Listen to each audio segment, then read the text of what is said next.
بہت سخت علماء نے لکھا ہے اس بارے میں، کسی صحابی کے لیے ایسے الفاظ استعمال کرنا جن سے بے ادبی ٹپک رہی ہو، اس سے اللہ عمل کا نور چھین لیتے ہیں. عمل نہیں چھینتے، نور چھن جاتا ہے عمل کا.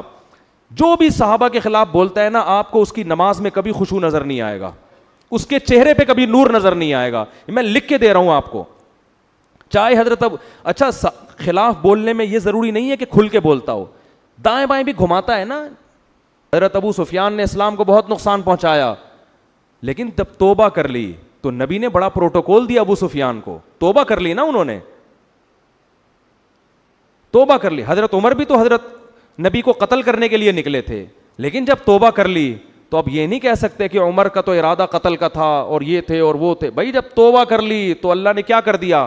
معاف. اور صرف خالی پیلی کی توبہ نہیں کی ہے، حضرت ابو سفیان نے اسلام لانے کے بعد ساری زندگی میدان جنگ میں گزاری ہے کہ جو میں نے اسلام کو نقصان پہنچایا تھا، اب میں لڑائی کے میدان میں لڑ کر اس نقصان کی تلافی کروں.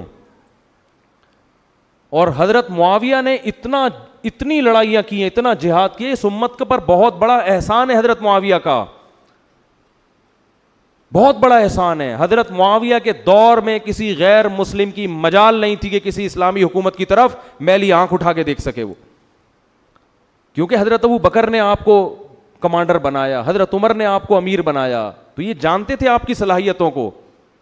تو ایک اجتہادی خطا ہے، وہ یہ سمجھتے تھے کہ حضرت عثمان کے قاتلوں کا انتقام جب تک نہ لیا جائے اس وقت تک میں علی کی خلافت کو تسلیم نہیں کروں گا. ان کا مقصد حضرت علی سے اختلاف نہیں، حکومت پہ دباؤ ڈال کے مطالبہ منوانا. اس میں حضرت معاویہ سے ہم مانتے ہیں کہ غلطی ہوئی ہے، لیکن یہ غلطی نفسانی خواہش کی بیس پہ نہیں تھی، اس غلط یہ اجتہادی تھی. امی عائشہ سے بھی یہ اجتہادی غلطی ہوئی، وہ جنگ جمل میں حضرت معاویہ کے ساتھ تھیں. تو حالانکہ اس میں بھی ہم حضرت علی کو ٹھیک کہتے ہیں اور امی عائشہ کو کہتے ہیں کہ آپ سے اجتہادی غلطی، لیکن اس اجتہادی غلطی کی بیس پر امی عائشہ پہ اگر کوئی انگلی اٹھاتا ہے تو اس سے بڑا بدبخت دنیا میں کوئی نہیں. جنگ جمل کو جمل کیوں کہتے ہیں؟ جمل اونٹ پہ امی عائشہ بیٹھی تھی، حضرت علی کے مقابلے میں تھی وہ. تو یہ اختلاف شیطان نے ڈلوا دیے اور اللہ نے ہمیں بتانا تھا کہ اختلاف میں بھی کیا کرنا ہے تم نے. اور آج جو ہم نے آیتیں پڑھی ہیں اس میں قرآن کیا کہہ رہا ہے؟ وَإِن طَائِفَتَانِ مِنَ الْمُؤْمِنِينَ اقْتَتَلُوا، مسلمانوں کی دو جماعتیں اگر آپس میں لڑ پڑیں تو ان کے درمیان صلح کرواؤ. اس میں اللہ نے بتا دیا کہ ایسا پاسبل ہے، دونوں طرف نیک پرہیزگار مسلمان ہو اور غلط فہمیوں کی بیس پر ان میں کیا ہو جائے؟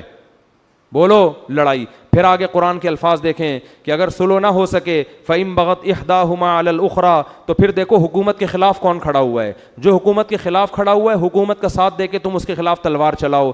فَإِن فَاءَتْ، اگر وہ رجوع کر لے فَأَصْلِحُوا بَيْنَهُمَا، تو پھر قیامت تک تلوار نہیں چلے گی، پھر دونوں کے درمیان کیا کرا دو؟ صلح. اور قرآن کہہ رہے ہیں انما المؤمنون اخوۃ، یہ سب مومن آپس میں بھائی ہیں، ان میں صلح کراؤ. تو یہ اللہ دونوں فریقوں کو کیا کہہ رہا ہے؟ مومن ہیں. حضرت علی نے حضرت معاویہ کے خلاف تلوار چلائی، حضرت حسن نے کیا کیے؟ اس آیت پر عمل کیا کہ مومنین آپس میں بھائی ہیں، ان کے درمیان کیا کرو؟ صلح.